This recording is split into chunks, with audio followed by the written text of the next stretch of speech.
Well, hello everyone. This is Frenchie, and you're watching Schmoedown Night in Canada. And with me,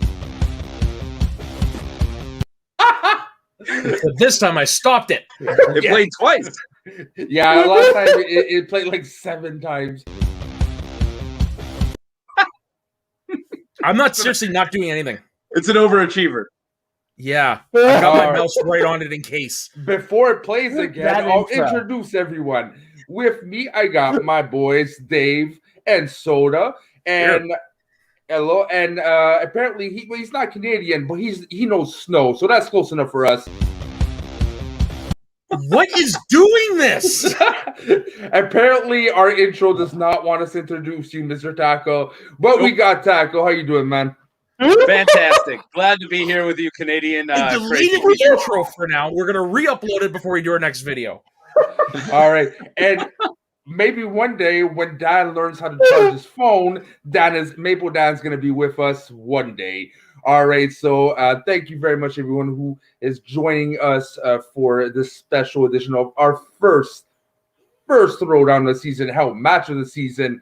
And boy, was it a barn burner. Damn right. Oh, yeah.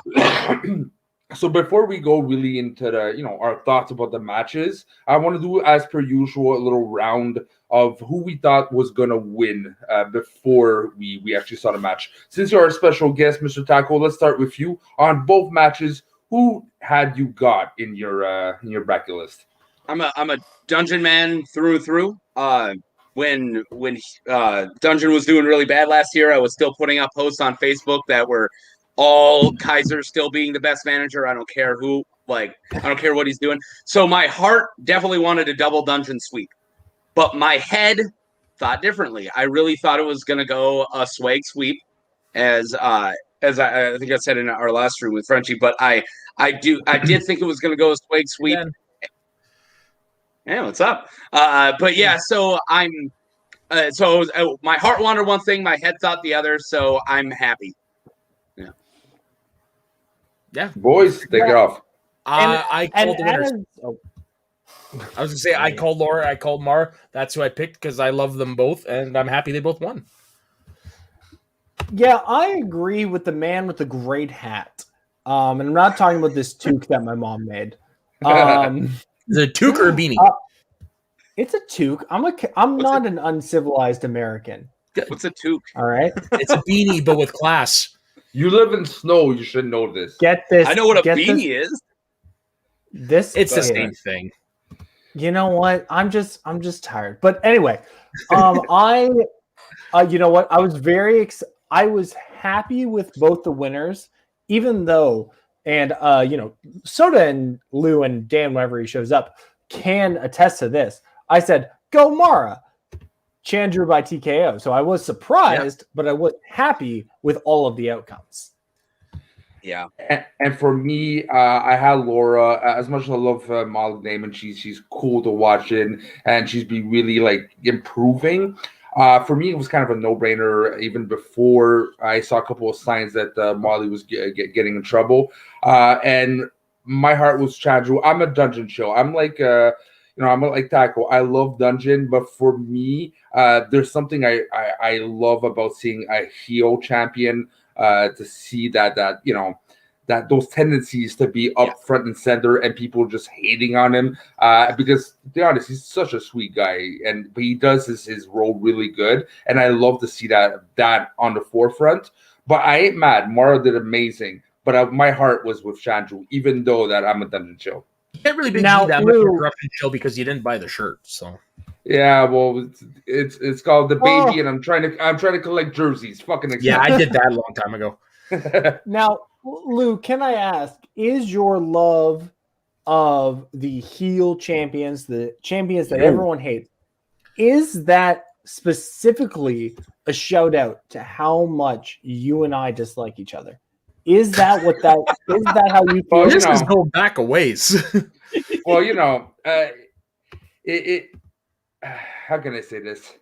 I love you, but we never agree on things. It's not like me and Jay Wade where we can find an understanding. We just never find an understanding, bro. And at the same time, what you do say makes sense sometimes, But no, if I can have a contrary opinion than yours, I will. Lou, I set you up for squashberries. Why did you not just do squashberries? That was your moment. Because you're long and dead. I know, but why should I give it to you when you're expecting it, when I can just randomly drop it and piss you off? Why would I do that? I hate you so much. Now, I just want to go back to something you said there, Dave. Why did you think Chandru was going to win by KO? Well, not by KO, but by TKO. I think there's a history of it. You know, I thought KO. I thought it was going to be savage. Yeah, I did. Yeah. And honestly, it's not anything against Mara. It's just the history. When you look back at players who have come out of retirement, you look at Mark Riley, Dan Murrell. Yeah. Those are pretty much the people who have come out of retirement. We got McQueenie coming back this year, but his retirement wasn't that long. No, exactly. And those are the... Yeah, it'd be about the same as what Dan's was. They got TKO'd in their first match back. And so I was kind of expecting that from Mara just because the Schmoedown is different than knowing things, right? But like, I don't want to, before we get too much into that, I'd love to talk about this undercard, especially with Soda. I know how much you want to talk about Laura Kelly. Oh yeah. I like what they're going to be, looks like they're going for here. And I'm calling it the courtship of Laura Kelly, where basically Winston is going to try everything to woo her back properly onto his side. I'm here for it. I felt so bad for him because he's really trying. And obviously it's an act. Obviously it's part of the storyline. Yeah. But she really plays her role really well. For someone who's she does a great job. She's a good jerk. Yeah. She's so sweet and approachable. Yeah. But man, once she cracks, I wouldn't want to be that boyfriend that pisses her off. Woo. No, exactly. And sorry, go ahead, Taco. I was just gonna say, you see her in other stuff, and her demeanor for this match is so different. Like she has that like back off, don't even approach me look. She just snark, what's up? But yeah, no, I feel like just her entire demeanor that whole match is so like just cold. Like she's like a cold shoulder. Like it's so good. My wife has a giant crush on her, by the way. So yeah, me too. Me and Jay Wade had this feud that we're gonna have a Jello fight over her. Here's the thing. My fiance also huge crush on Laura Kelly. So I think it's just Laura Kelly, one of the best players in the Schmoedown. Yeah. I also want to point out, Ben. I want to point out something about Laura Kelly that really impressed me in this match. Oftentimes we see players like her, like Dan Murrell, like even Andrew Guy, are really able to excel at playing the bit or the character, but then they falter when it comes to the gameplay. They get too invested. Mm-hmm. But Laura Kelly is able to say, fuck you, Winston. I'm going to have my feet up, chewing gum the entire time. And I'm going to also have a perfect match the entire time. I think I have an answer for that. It's because she's from Chicago.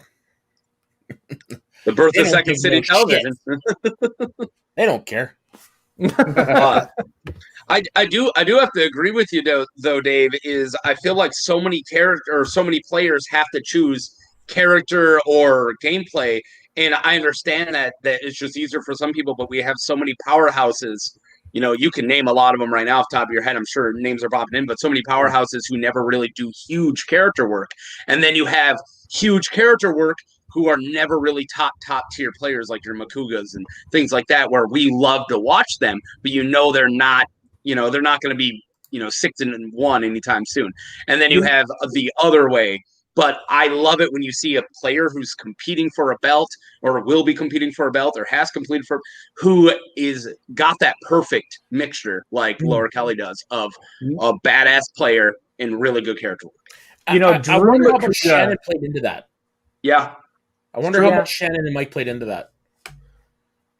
They probably played into it a lot because Mike Kalinowski is another player like Laura Kelly who is able to do the character work. Also, not going to let Drew Makuga go, Taco. You're the new guy. Drew Makuga? You did. I'm not gonna let that go. These aren't not strong. These are very strong. Reese. Oh, sorry. What? I didn't want to have to get up to refill, so I burnt my drink, and I'm already feeling it. Drew Makuga? Did I really say that? Wow. You did. Yep, my man. Yes, you did. I'm not gonna let it All go. right. I'll own it. Guess Fuck on it. our Drew show. Makuga. What's You're his gonna guess first on name? our show. Ontario gonna come at you. So I can spell Geppetto, so at least I'm not that bad. touche. I was gonna say we did talk about Laura Kelly. Now, how about Mollie Damon? Like, she played a great game despite missing a couple, questions. It's such a cutthroat league that it's so sad to see a couple miss in the beginning, and then your first thought is, well, if Kelly goes perfect, and if she gets her like a 3-point lead, might as well be a 10-point lead in Star Wars, because everyone goes perfect. There's so many perfects who aren't even belt holders. That it's so competitive, and 3 points might as well be a mile. And I wish it wasn't like that in a three category or a 3-round match. Yeah. Now, I do have a question because I can see throughout the match the differences between Laura Kelly and Mollie Damon. You can see the stress a bit in Mollie Damon. There's a couple of times she's kind of like rolling back her eyes, and so for me, I can see she was in trouble a bit, but Laura Kelly was focused in, right? Are we putting Laura Kelly back into the dominant players of Star Wars, She never left?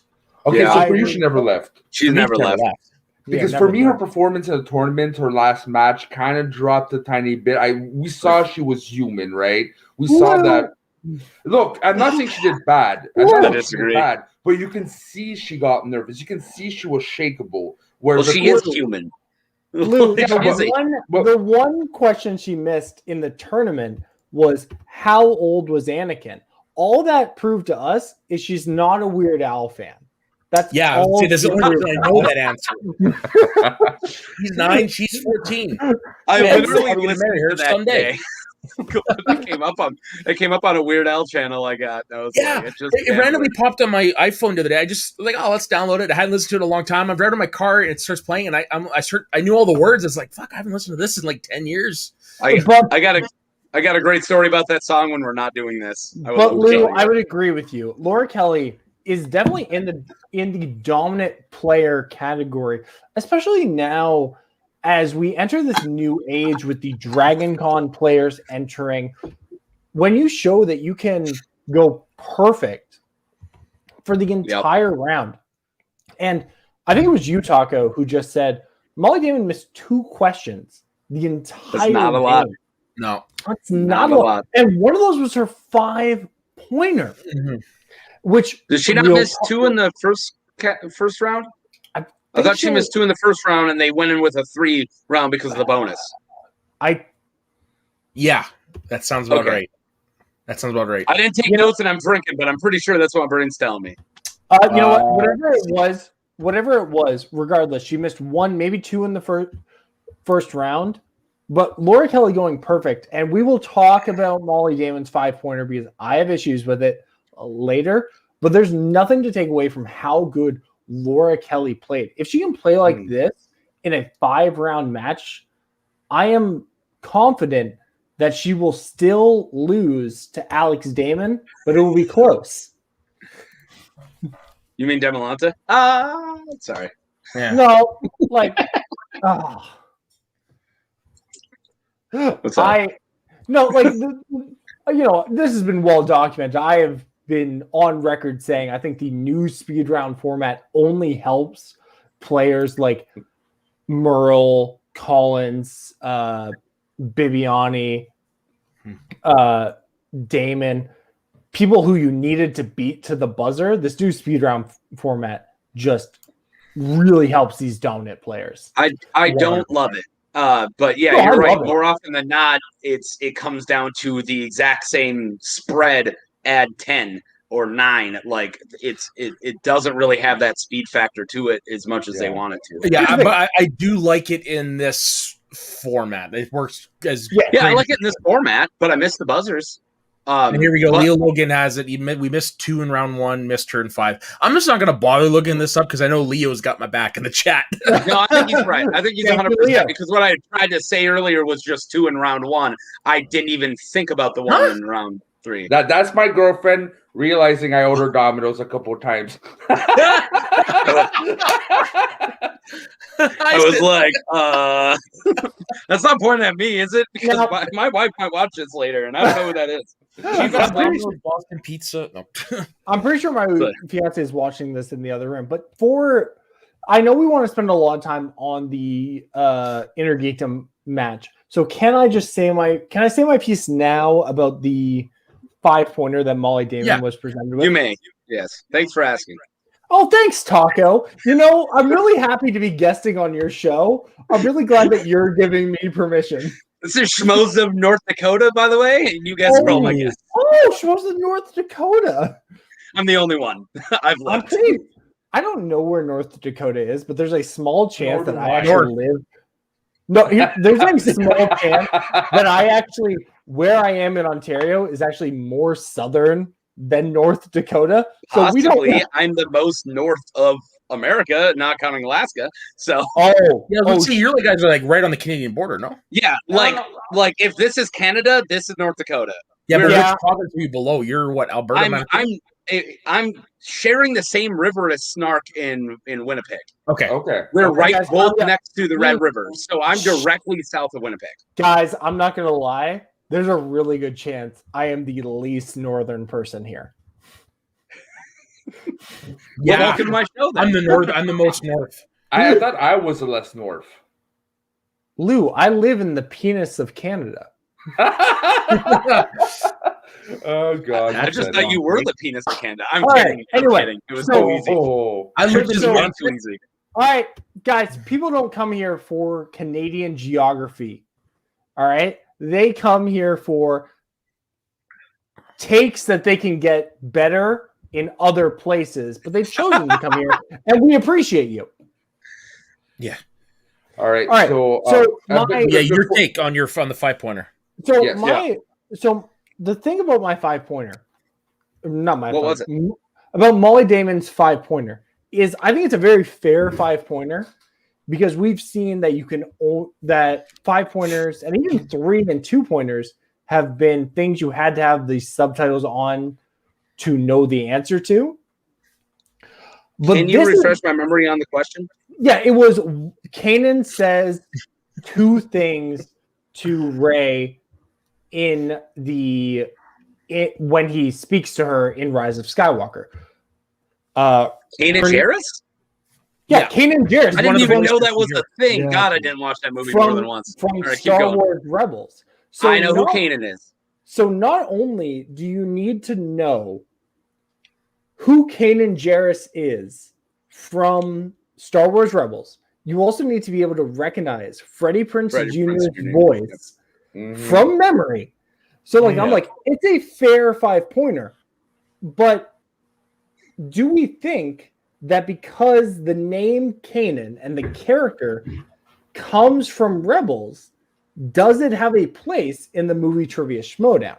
Yes, because the event happened in the movie. Refers to a movie, not Rebels. And this is an argument me and Jay we've been having. Like, should they eventually expand it to like D+ stuff? Yes. Because, like or not, it's very narrow compared like the MCU and Innergeekdom. You got a very small category. So if it's interconnected, characters will be referenced that don't appear necessarily from the movies itself, but are still part of the movie. Yeah. So yes, it definitely makes sense. Like I said, it's a question about a movie. Yeah.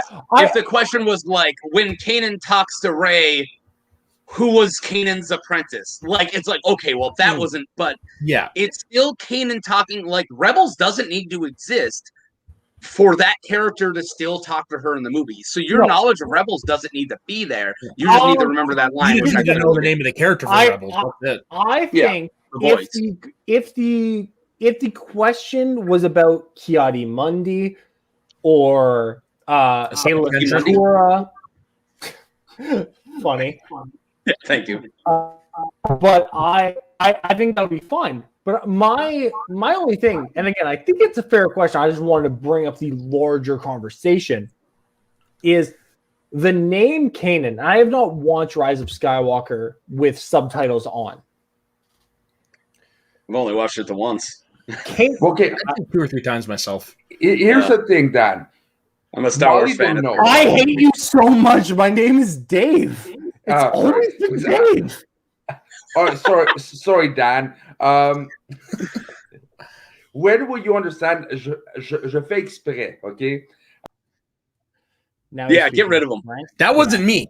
That wasn't me. Here's the thing. None of us did that, Lou. I had every reason to, and I didn't do that.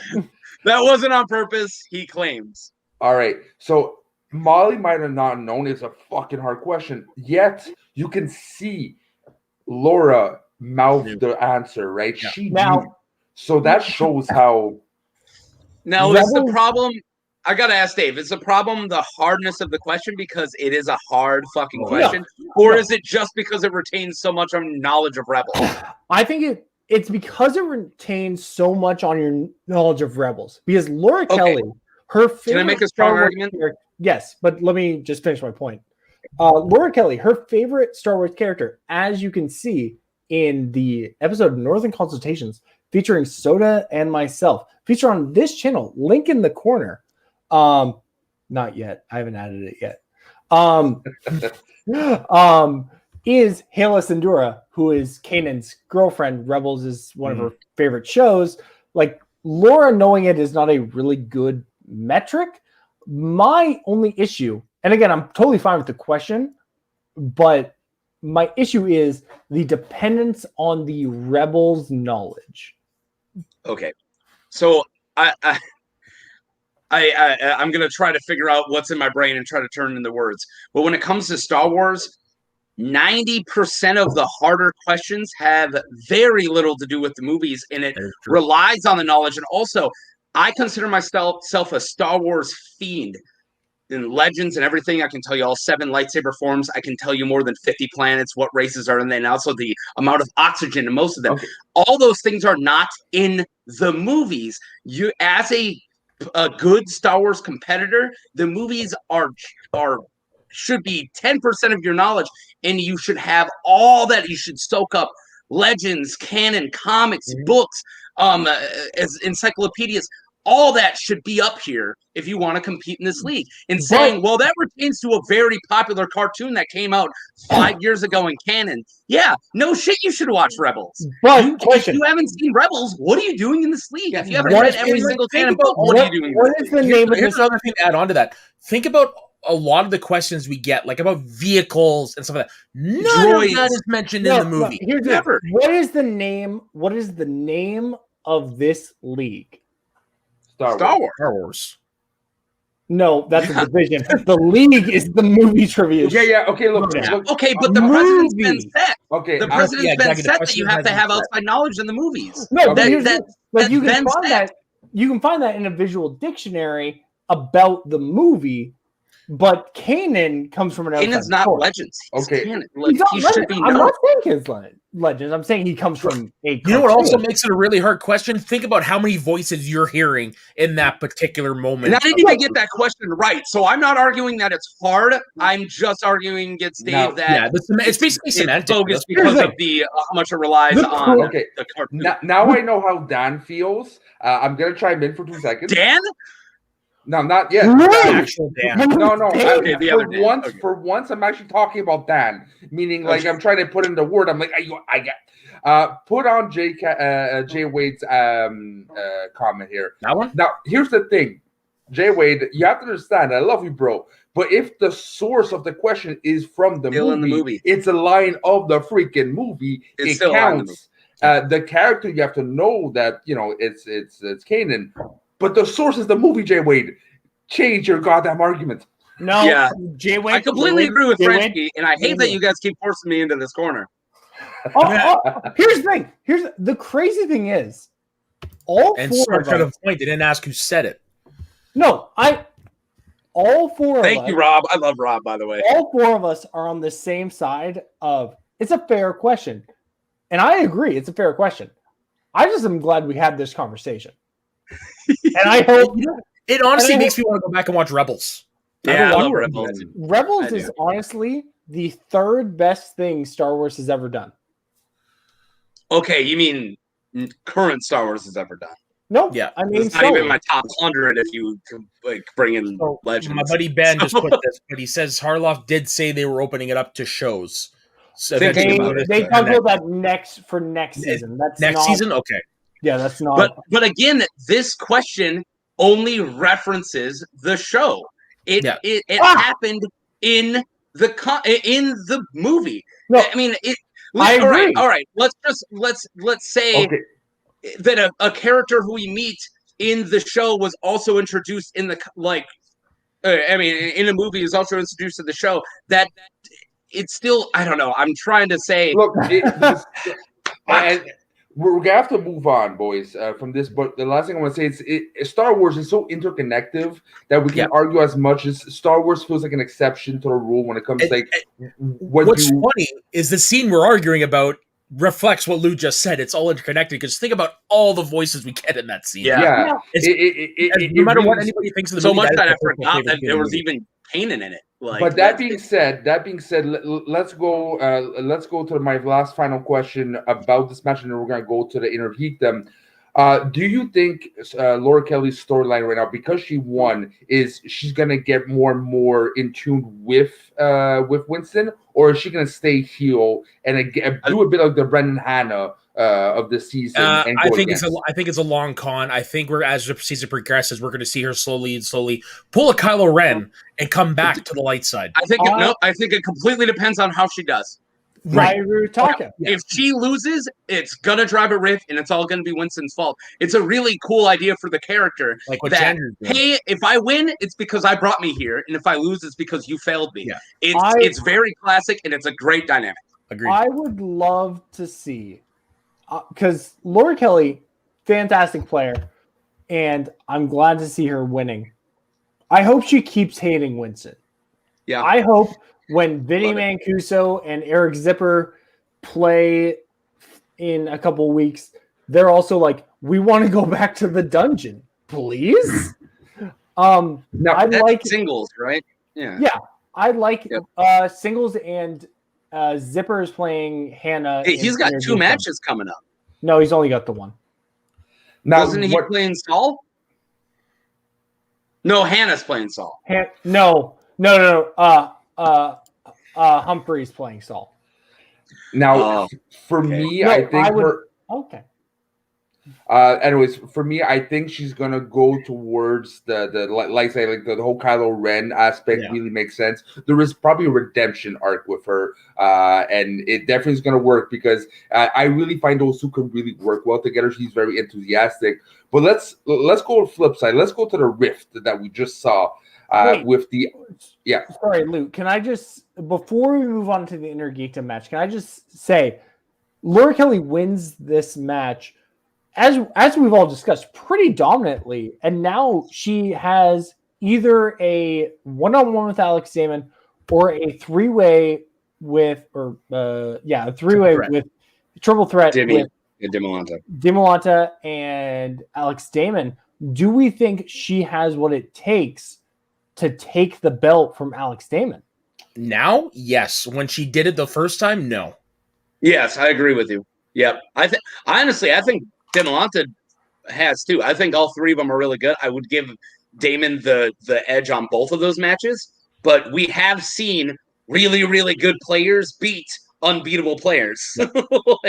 And that's what we have. We have 100 versus a 99. It still can, you can still slip.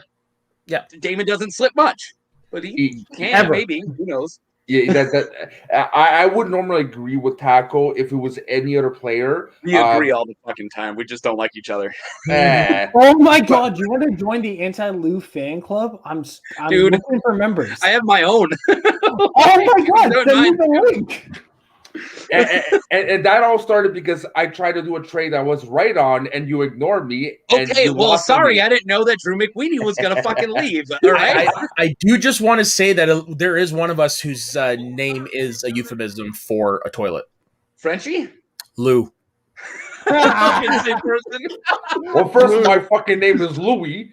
And second of all, it's not fucking Lou. And third of all, let's go to the fucking IG. Right, match. because the name Louis has never been painted. You're right. Yeah. But I haven't said how I feel. But who cares? Well, Nah, my you're name's right. a much better euphemism. So can we move on? okay. But we do have to move on to the next match. I think he just crushed Dave's beanie. Oh. You mean it's Took? Yeah. All right. So, since he's trying to, Dude, to you look a choke lot better himself that with way. his tooth, Yeah. Ouch. let's move on to the IG match, boys. Wow. Okay. This is one I wanted Chandru in a sense to win because like I said, I love to see the heel aspect full front and center, but I really did not know. Are you able to breathe, Dave?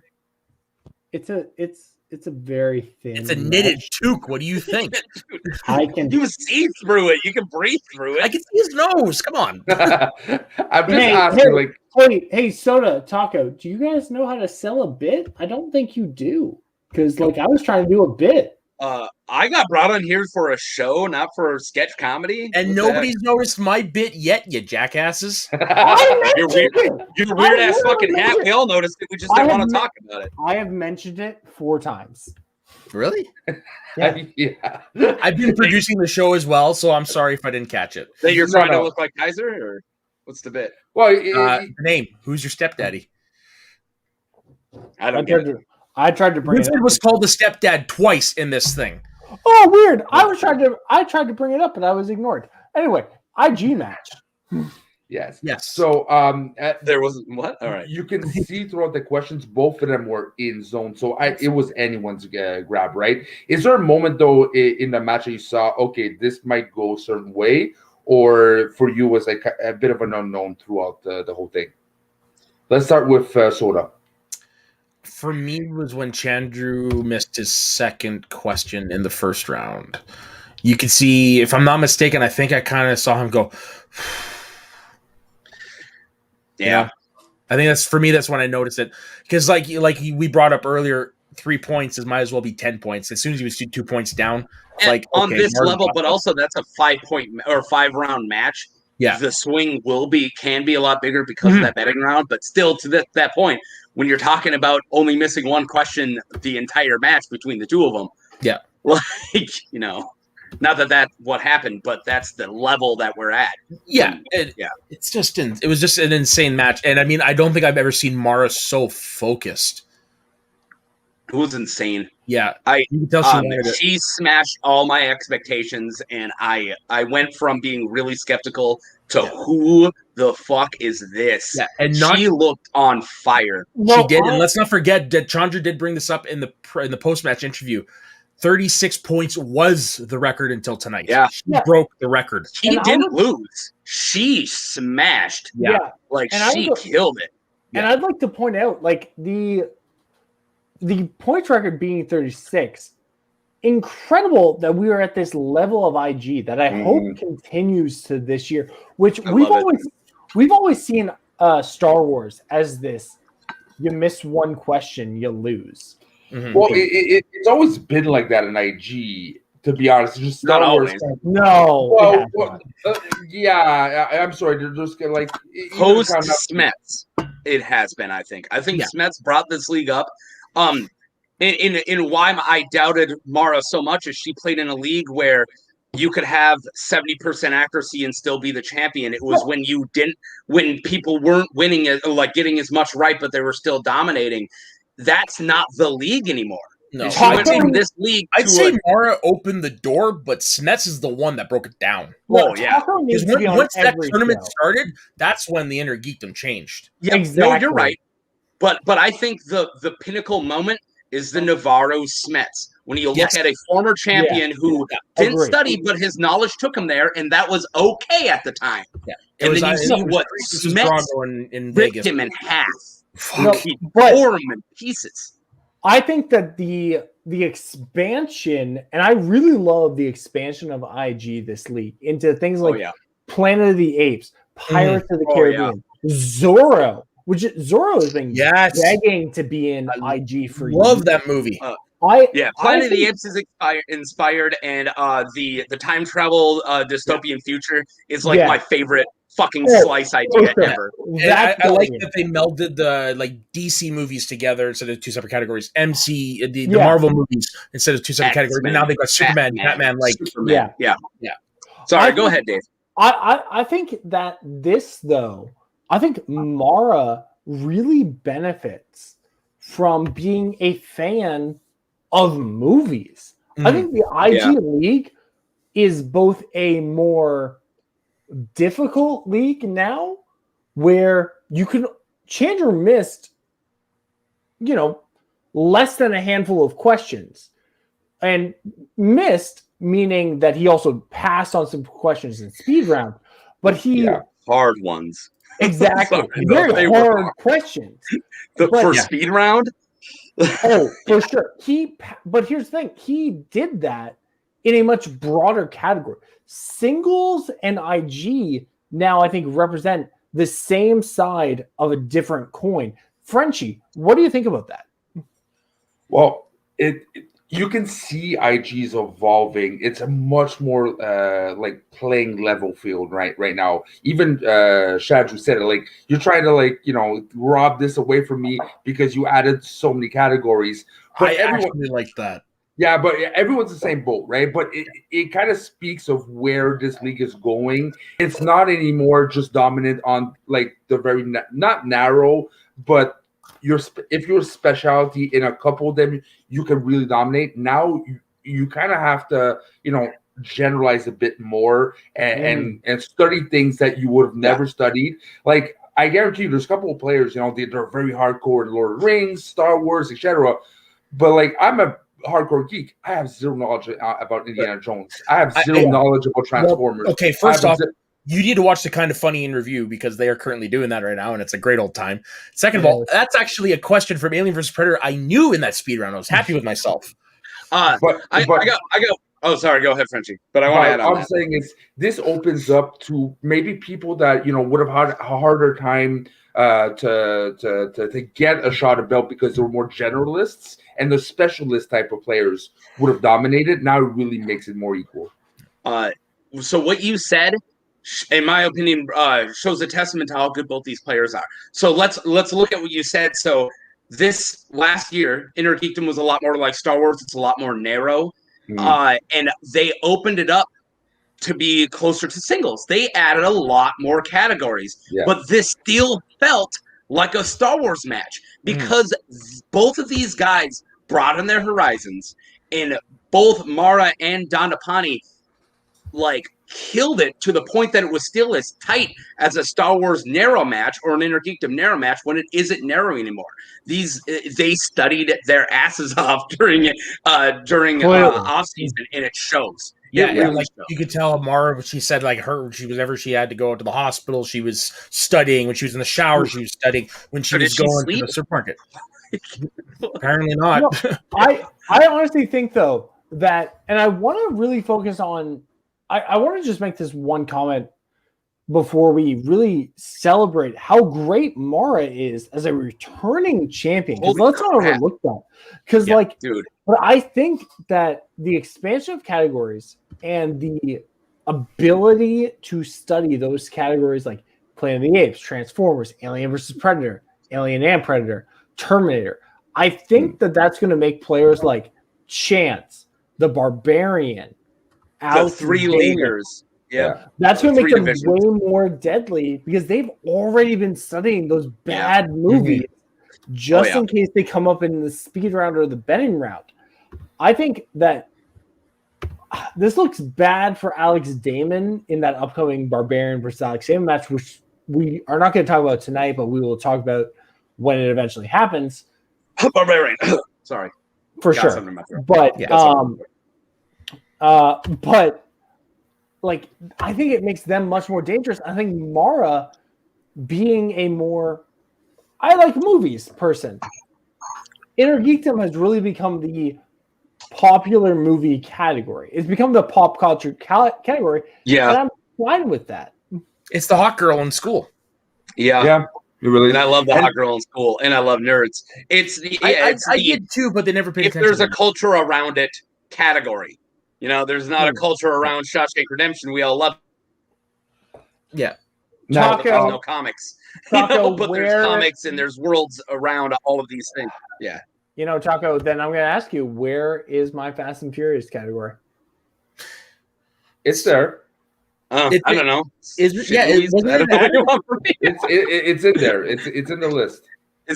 Is it all right? Well, I don't know.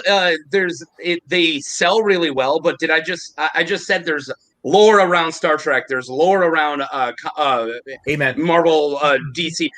Last I checked at my local comic book store that I still go to every Wednesday doesn't have Fast and Furious comics. And my pop figures, I don't have a Vin Diesel pop figure. I don't think that it has the culture behind it, and that's the difference. All right. No, well, hold on. I will fight back because of how big Fast and Furious is in the pop culture movie. But yeah, sure, but it's still. Does it have a wing at Hot Topic? Because all the other ones. Yes. Do. It also has really. There's the Fast and the Furious wing at Hot Topic because I missed it. It's a Canadian wing, but All right, so let's go on and move for the next subject. One thing I wanted to talk about, Dave, you said during their match, in the chat, like, hey, Mara's not going to do good in a speed round. She doesn't have the best recall. She's improved. She definitely improved. Oh, yes, I was 100% wrong. Yeah, missed 2 questions. I thought, like, the Mara and Mollie were always in the same category for me, where they have way more knowledge than I will ever know what to do with. But, it takes them a second. Mara proved me wrong, and I've never been more happy to be proven wrong. Because Mara showed me in the speed round the hard questions, like where was Wolverine in Wolverine Origins? It's like, yeah, I knew they were not in America. Round. But like it's that type of question where it's like, yeah, pass on that because there's literally 142 African nations. I would have failed because I would have just said Canada because I knew most of that movie took place in Canada and I would have failed immediately. Sure. Because I was going to try to pull it quick. Most of that movie actually takes place in America. But the beginning takes place in Canada. But not, you said most of the movie in Canada. No, a lot of it's the U.S. Yeah, it's mostly American. All right, well, that movie sucks. I'm just talking about the characters that are all Canadian. But regardless, the best line in any comic book movie is Stryker goes to Wolverine and says, "Your country needs you." And he goes, "I'm Canadian." And it's like, yeah, and he was fighting in the American Civil War and in Vietnam and the Korean War. Oh, I guess you're right. Yeah. Well, Canadians fought in Vietnam, so I know. But I mean, didn't he fight with the Americans? Yeah, I don't know. Yeah, I don't know. I guess that movie absolutely fucking sucked, and I'm a giant comic book fan, and he's Canadian in my eyes. But how am I having this argument with you guys? You guys should be trying to claim him like Rush. No, we do, Captain Canada. Now, can I say one thing about Mara? Man, I didn't know I was going to be the 5-point guy on this podcast. Yeah, but I have an issue with Mara's 5-pointer. No! Don't take this away from me because I actually got this one right. You know what? Before we go in the 5-pointer, I actually want to go back into the speed round. Yeah, I got one more thing to say too, but yeah, keep going. For the speed round itself, for Chandru, you can see he had, a bit of anger with Winston, apparently with some strategy, right? With the way he approached the speed round. What do you guys think about what happened with Chandru and Winston in the speed round? I love it, personally. I think that Winston as the swag stepdad is the best angle for Winston. Mm-hmm. Like we said on our draft, it was either our draft, post-draft podcast or on our draft tier list, which you can check out, both of them. Links in the description. No, they're not. Winston really went and he grabbed all the best parts of other factions. So him as the stepdad, I love. And I love that even Chandru's getting into it. But I'm talking about specifically what happened because he kind of, I think, blames on the strategy of the speed round of losing the match, right? Just like I think it's about like skipping certain questions, etc. And he kind of like went against Winston in the post interview match, saying like, you know, I followed your lead and I kind of lost because of the speed round. Do you think it was really Winston's like strategy fault, or just No. Chandru just projecting his anger? It's him being a good heel. That's what it is. So, my wife is a much more casual person or casual viewer. She watches because I watch, and that's it. She will never watch a Schmoedown when I'm not around. It's just not her style. But she will watch because it's an awesome show when I'm making her watch it. So I like to get her opinion because it's so fresh. She doesn't have the emotional connection to characters like we do. And I just said straight out, I was like, it's really close right now. Who do you want to win? And she goes, well, Mara. And I'm like, okay, why? And she's like, because Chandru taking a stab at Winston like that was fucked up. And I was like, really? And she's like, yeah, that dude's here to help. He's your trainer. He ain't winning. He's here to make you win. And you blame him, like you take it out on him that you're not like winning right now. And she like turned on him immediately because he's a good heel. That's what he's supposed to do. He got the audience against him. He lost a couple questions or missed a couple questions and took it out on his manager. That's exactly his character. And that was perfect. And yeah, and I agree with my wife. Like, what the hell? That was so brutal when he's like, well, I wish I had some fucking support. It's like, what? Winston? He supports this guy. It's like a motherfucker. Yeah, like, I would agree with that. Like, the Winston last season was the guy for support. Was, between him and Corruption, it was like they seem like the most family aspect. I think this really goes back to what, and I don't know if I love the fact that we're all speculating on storylines now, but I love the potential Winston Marshall stepdaddy to 12 kids. Like, that could be a fun storyline. What I like that came out of this is Chandru really embracing his heel and coming off like pardon my French, but a whiny little bitch at the very end. Like a diva. Like a fucking diva. Yeah. I lost and it's your fault. Yeah. Like, he is a diva. I just wonder how much is real life things, how much was, in character, and how much it affected. How much it affected his game, right? Because there's a couple comments like, don't bring Winston on. I'm not going to do what he says anyways. Those little jabs, right? Which does really, bring his heel out. But at the same time, you can't backfire on you. And now let's go. I want to talk about the post-match before. How about this? I mean, I don't see it happening, but I'd be down. It'd be fun. Winston. Now, before we Winston, Killmonger Winston. Before we go into the post match, I know Dave, you had a couple issues for the 5-pointer, so let's talk about that. So I think it was a really good match all around, and I don't like criticizing the writing staff because I think they do a very They do a phenomenal job. They do a phenomenal job, and they do a job that is often left thankless. Yeah. My problem is, if your question for a 5-pointer is name the Batman movie, there are legitimately 10 movies, if you count Justice League, Mask of the Phantasm, Batman v Superman, that you can actually count as theatrically released movies. That was so hard. But if you're asking who provides the voice for this person, it's like it can only be one person. But the question wasn't who voiced. The character they asked about is a character that only appears in Mask of the Phantasm. That's it. Honestly, I was stumped, and I consider myself a huge Batman fan because I haven't rewatched that. It blew my fucking mind. I knew that because the guy who voices that character is Ellis from Die Hard, and he plays a similar douchey character. Exactly. Yeah, I love Booby. Booby. Yeah. Yes. My problem also is when I was trying to think of the answer when I'm sitting watching it at home, I'm like, it wasn't even close. If it was a 5-point, I said to I'm like, it wouldn't be a 5-pointer if they're not asking about Phantasm. And that's my problem. Okay.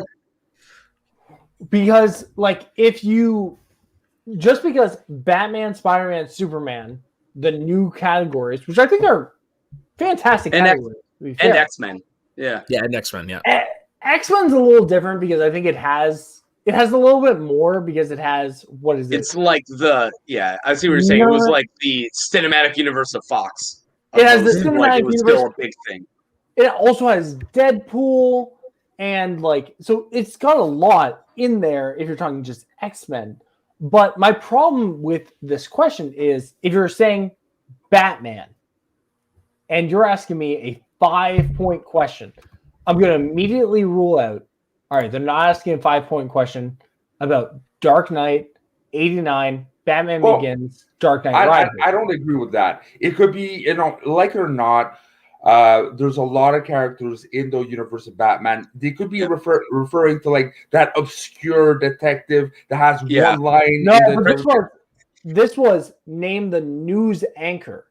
This was was it news anchor? I thought it was a specific like commissioner, not commissioner, but it was councilman. What movie do you find Arthur Reed's? And they did give his job description. It's basically councilman or. Yeah, it's like what movie features Councilman Arthur Reeves who is trying to kill Batman or something like that? Yeah, my apologies. Or he's trying to arrest him. He said he should be arrested. Yeah. So where my brain went, which wasn't Phantasm, I thought it was a throwaway line in in Dark Knight Rises because I knew the cops were after him. Matthew Modine was after him in Dark Knight Rises. I thought it was like a throwaway in the corner of like a newscast where it's like, hey, this is the councilman. He should be arrested. Because I did not think Phantasm at all. I thought it was a throwaway line in one of the bigger movies. My first thoughts was Batman Begins because he was unknown, and you see our minds went different ways completely. So that I get what you mean for if it's 5-pointer Phantasm, yes. If there would be more clues saying targeting the fact it's animated, but I think it's just really your interpretation because Dave, I think that was a fantastic way that you went for it. Is if it's going to be that hard, it must be Phantasm. I love how your mind went. Because there are 2 movies in the Batman canon that I would definitely qualify as 5-pointer and very niche, and that is Phantasm and Batman 66. Yeah, I forget. Batman 66 questionable after the first season. Yeah. All right, so let's go now to the post-match. What happened there? That was rough to watch. I mean, I know there's like they both were. Winston had a bad night. Yeah. We are talking about the Winston Chandru one, obviously. But for me, there is storylines, there is character work.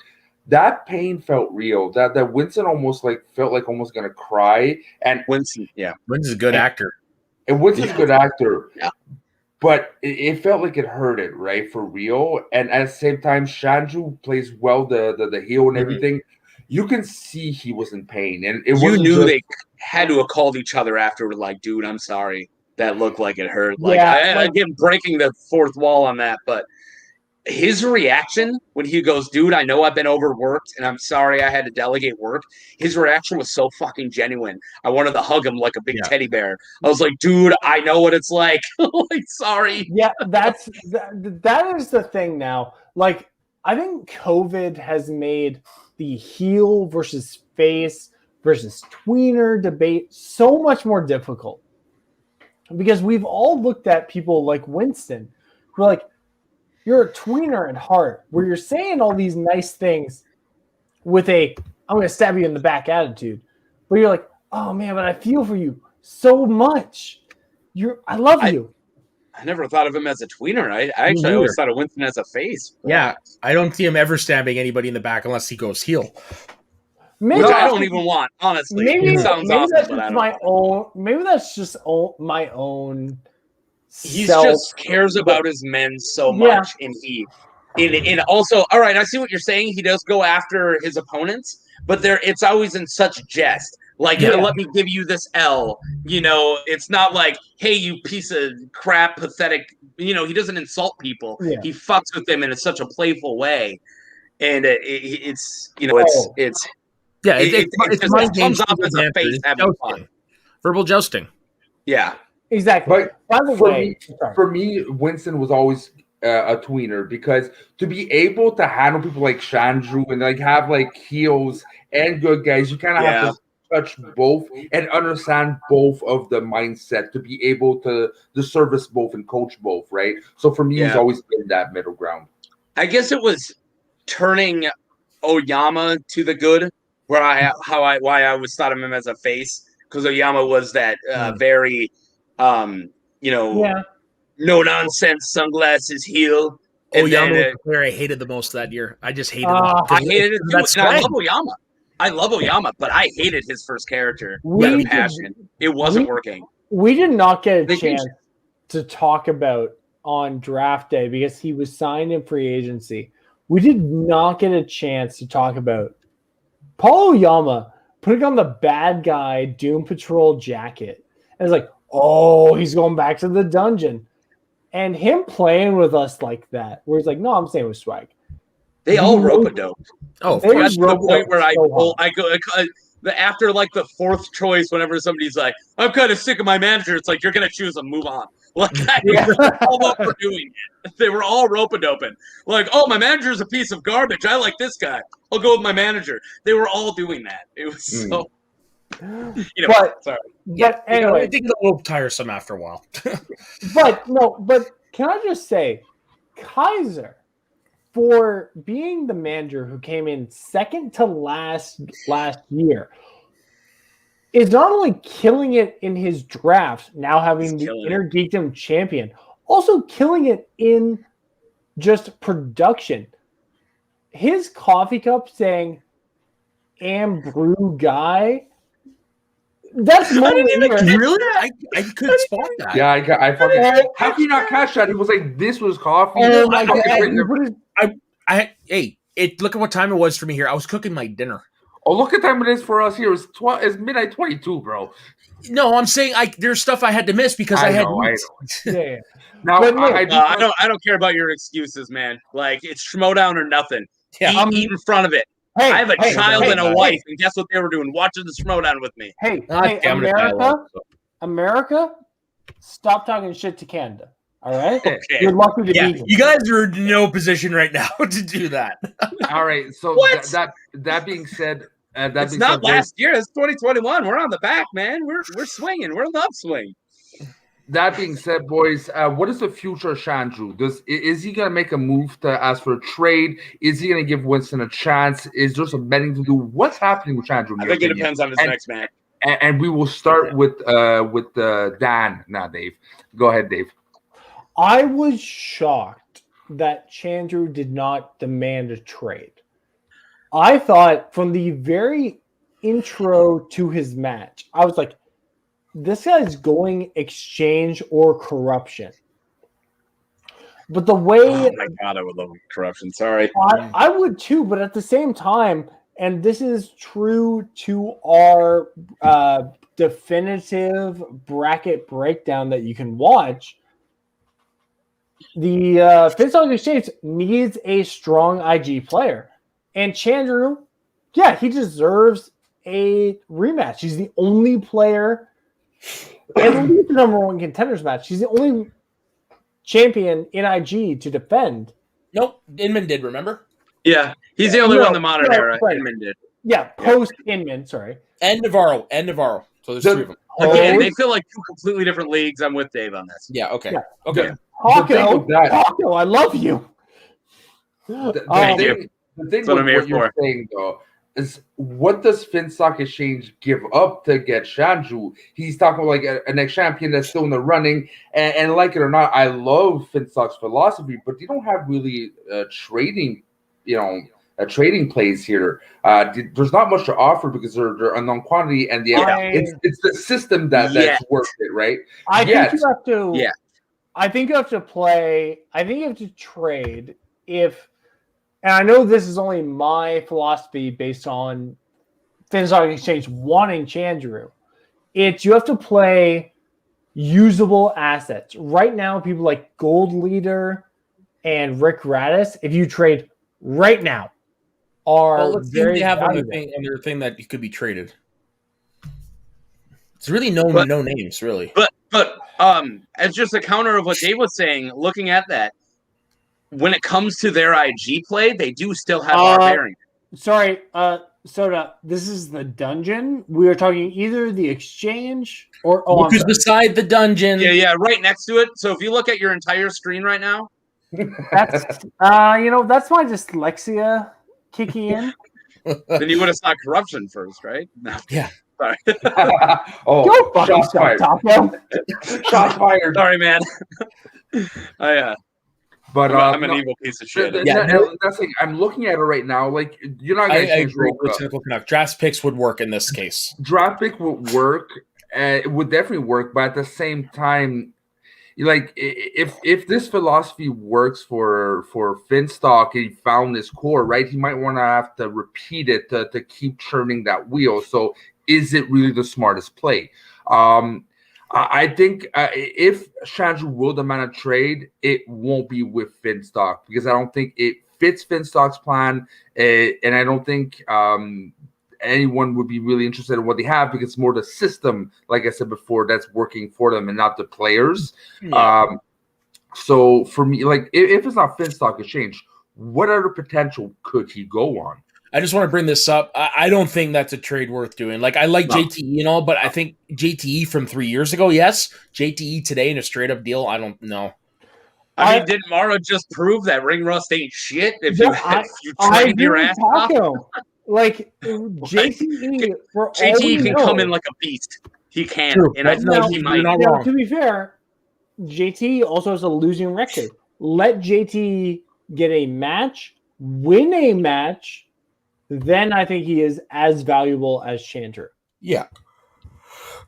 And really, that's what it comes down to with this. Is just like we're talking about a trade when really we haven't seen any of the other factions play. So that's something we need to see how their team develops first before we can even suggest who you would trade for a Chandru.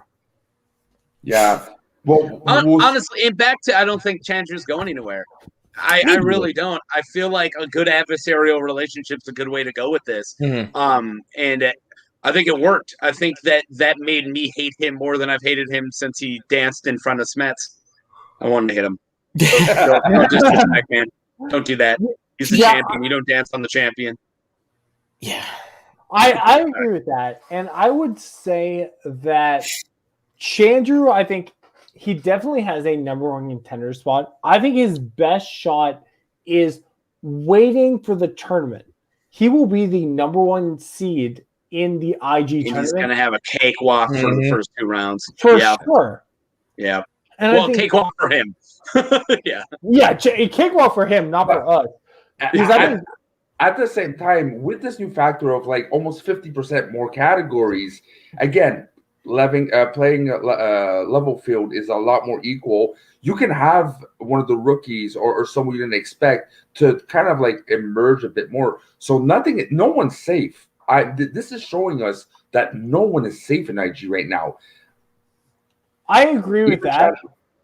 I agree with that. But the fact that Chandru can go as strong, when you look at the match, and I have not had the chance to break down the statistics yet, but if you were to break down what did Chandru miss on old categories versus new categories, I think if you give Chandru till, what do we think the IG tournament will be? May? Yeah, same time as last year. Yeah. Are we getting 2 IGs or 2 Star Wars? 2 Star Wars is what they Are we getting 2 of either all of them or just 2 Star Wars? I think just 2 Star Wars. Because I would love to see multiple tournaments throughout the year. I agree. But I think if you give Chandru 2-3 months to study the Planet of the Apes, Star Wars, Alien versus Predator, I think he's as dangerous as he ever would. I think Winston agreeing to anything less than a belt holder is crazy. And I've been the most critical of Chandru on this channel. But Chandru probably, with the expansion of the IG League, I think Chandru is one of the most valuable trade pieces you have at this moment. I wouldn't get rid of him. I think he's more valuable as a player. Like, I would keep him as long as he still works with you, and I want him angry. Be angry at me. Be pissed at me. I'm not your friend. I'm your fucking coach. I don't give a shit. That's the thing. Does he want to play? Because the anger was not coming from Winston. The anger was coming from Chandru. I think the ball was kind of in Chandru's court right now. It depends on how he feels. Okay, well, that's fair. How he feels about it. Because if it's kayfabe or not, the whole 2 weeks you weren't there, and once the guy had to work, and maybe there's a bit less availability, and Chandru might not work in his plans, right? So we'll definitely see. That being said, we are going to end the show right now because we're running around an hour and 5, and it's midnight 31 for me and Dave. So get a better time zone. It's not my fault. Yeah, come our way. All right. Taco. I've been on your side this entire Are you going to make it nationalist again? Are you going to keep bringing up my country like it's a part of me? Jeez, man. Are you going to build a wall up there? What are you going to do next? Well, to be fair, I've seen South Park. We built a wall. It seemed like a good idea at the time. Now, that being said, boys. It was what was in my mind when I said it too was South Park.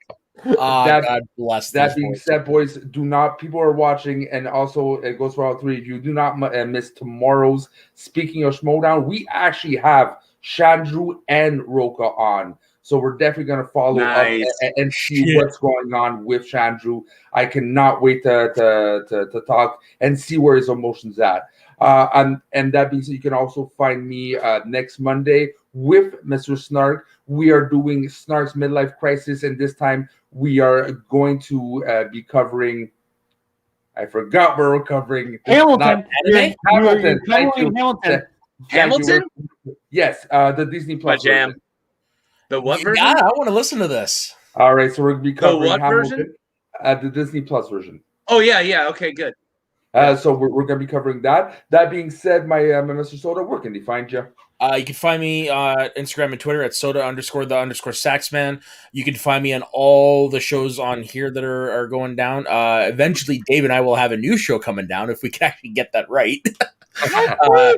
And because he's not here, I'm going to plug Daniel's new show, which is the Best TV Show podcast, where basically he goes to do deep dive with people about their favorite shows. So definitely check that out. The first episode dropped. What was it, today? Nice. Yesterday. It was yesterday. Okay, yeah, the first episode just dropped. Definitely check it out. And then, you can also find me over my other YouTube channel, the Media Sweaties Network, where I'm on the flagship show Get Sweaty, which is just us doing a weekly top 5. Shooting the Breeze with my friend Ben, who for those of you who are seeing in the comments, which we just sit down with friends of ours from around the internet and shoot the shit for an hour. And then we're also doing Recapping the Past, which currently we are doing How I Met Your Mother. We just did season 3, so next week will be season 4. Basically, we just watch our seasons, we give our top 5 what our favorite episodes are. At the end, we discuss our favorite moments and bits like that. So that's where you can find me. And Dave, So why have you never had me on the show? You know I love How I Met Your Mother. I know, and it sounds like when we do our recap show, it's going to be a full house. Fair. Anyway. Full House or How I Met Your Mother? Yeah. Ooh. Anyway. I can do either or because I love Full House. Most of the places you can find me are a waste of a follow because I'm a bad Twitter follow. But you can follow me both on Schmoes in the North, on Northern Schmoes on Twitter, Schmoes in the North on YouTube, Schmoes in the North on Facebook. Join our community. We are a Canadian group that is also non-Canadian, but just good people. We love it. Mm-hmm. And also, sorry? No, go ahead. And you know what? You can also follow Taco at... Well, I don't have a Twitter. I'm just a normal human, but I am actually a fine artist, and you can check out my art on my Instagram at MarkTacoFace.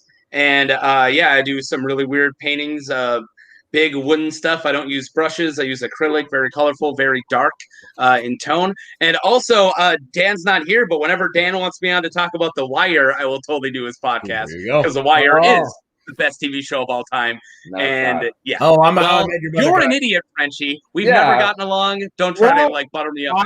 I will be on in a couple of weeks to talk about Dan's on Dan's show to talk about Avatar: The Last Airbender. And But I will I- be on in the future talking up Parks there and Rec for me. because Top somebody 10 else for me. already took How I Met Your Mother. And I'll probably be on to talk about Star Trek: The Next Generation because that's the fucking best show ever. All right, so boys, thank you very much for doing this first official Schmoedown Night Canada for season 8 War, baby. So till next time, bonsoir. Salut! French.